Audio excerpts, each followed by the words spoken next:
guys, it's been a minute. I hope you've all been good. So today I'm going to take you through the whole process, the entire journey of me installing these mahogany doors. Ain't they a beauty? And my goodness, getting them to this stage has been like such a long and tedious process. You can see these are the doors. I ordered them from Nairobi, and so they came. This is me trying to fit them. I like the design. Of course, I sent the design to the fundi, but something that I did not like was that he actually stained the doors. My guys, these are mahogany doors. Okay, so when going for mahogany, like you take away from them, if you stain them, like why are you staining mahogany doors? You're supposed to appreciate them in their natural state. So I knew I had to scrape off this stain, the brown stain. And then another issue was you can see the joinery between the two pieces of wood. Okay, it wasn't so fine, and again I think it took away from the video, it took away from the door, sorry. So I had two things to do: scrape off that stain. I also didn't like the glossy finish. I prefer a more natural, more matte look, so I knew I had to address those issues. So there is the joints, it was a problem. The finish was a problem because he stained the door without my permission. And then another issue was these doors came from Nairobi, and this project is in Voi. So the project is in Voi. Voi is extremely hot. Nairobi, not so hot. So the guy sent me mbao haiko imekauka, like wet mahogany doors. I couldn't tell, of course, but the difference in temperatures was going to pose a problem, especially in these joints. I'll show you what happened. If you see at the top part is very nice. It's nicely done. No visible joints, but the bottom three had issues. So anyway, I was bracing myself for the eventual cracks because it was not a well done job. Okay, so as I told you, now I am going to talk to you about the joints and what I did to fix them, the texture of the doors, what I did to fix it, and yes, those are the doors. As you can see now, I've already called the fundis here. I've called the fundis, he's installed the doors, and this was like say maybe like a month after the doors arrived, and as you can see, the cracks are now even more visible. Actually, from the outside you could see rays of light from those two cracks, so that was an issue. Issue two was the doors worked. So like these two katikati doors, these two central doors, they were not aligning, like one was in front of the other, which is why you can see this plank in front. So there was a nail. The fundis tried to fit the doors.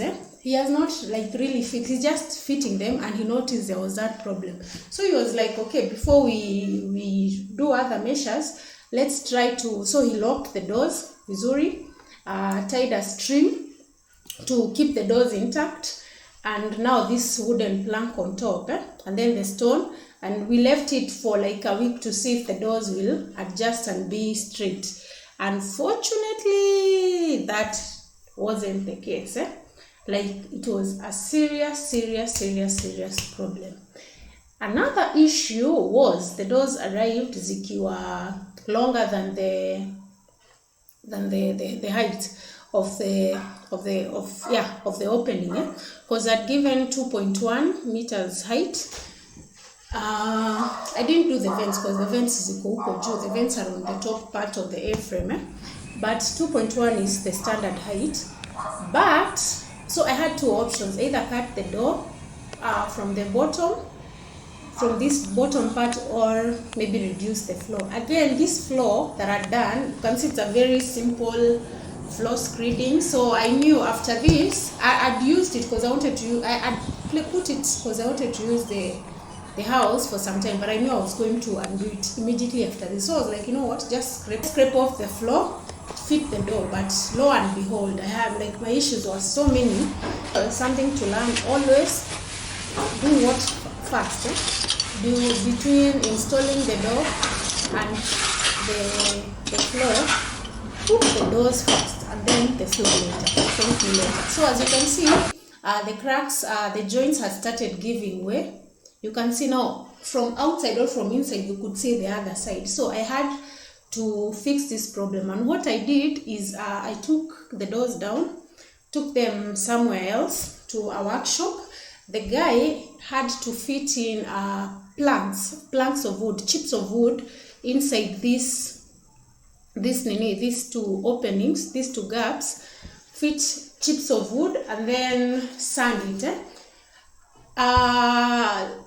Don't be tempted to just use wood glue with the wood chips. It won't help, because with time it will wear out, which is why I went for wood, which is a solid piece. You fit it inside those two gaps, and then you fit it inside kabisa, and then you sand the top part, which is what happened, so that at least it takes care of that expansion and contraction thing. This is a problem again caused by wood that was not dried up vizuri. So you can see I've already scraped off the top polish, because I want it to be raw and natural. The only thing I intend to do in the future is apply sanding sealer on top. I'm yet to do the inside part. You can see that glossiness. I don't like it at all. I prefer matte. I prefer mahogany doors in their natural state. So, which is why I had to scrap off all this top part with a sanding paper or an old mirror, which is actually what I used. I did some part of it and then I just gave to the fundi to complete it, because it's actually a lot of work. But if you like doing it for yourself, go ahead. If you've noticed the wall, guys, it's matope, and then it has the wall is lime. It has no cement, it has lime finish. I'll get to that in another video. See, you can see the wall, that is matope and then lime finish on top. So this is the sanding sealer that one applies after you've scraped off this top part of the mahogany, and after you've sanded, that is kupiga msasa vizuri. The idea is to only apply the sanding sealer that I've just shown you, and no gloss. I don't want any gloss. I think I've stressed that enough. I'm going for a natural look. So here I'm trying to fit in. I've already addressed the door.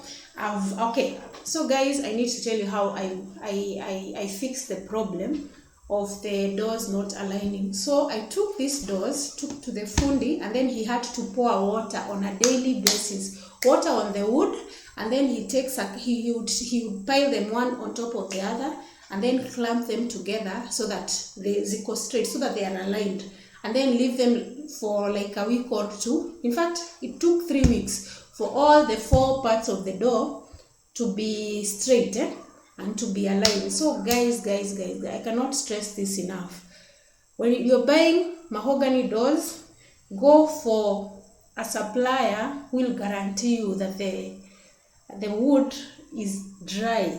Kabisa. Otherwise, you will run into serious problems like I did. So here is Romani's 3-pin deadlock. That's what I bought. I bought it from Ironmongers in Westlands. Guys, I did not want it in shouting color like silver or gold.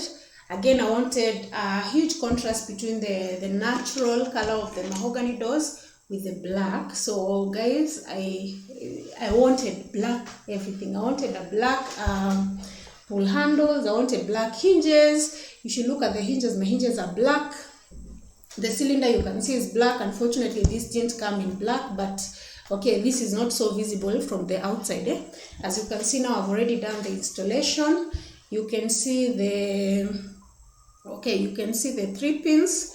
It came with 5 high security keys. You can see the black. I really love it. And guys, if you're wondering, I got it from Places in Mombasa Road, and they have really unique stuff. You can see the locks. These are the pull handles. I didn't want the traditional, as I'm telling you.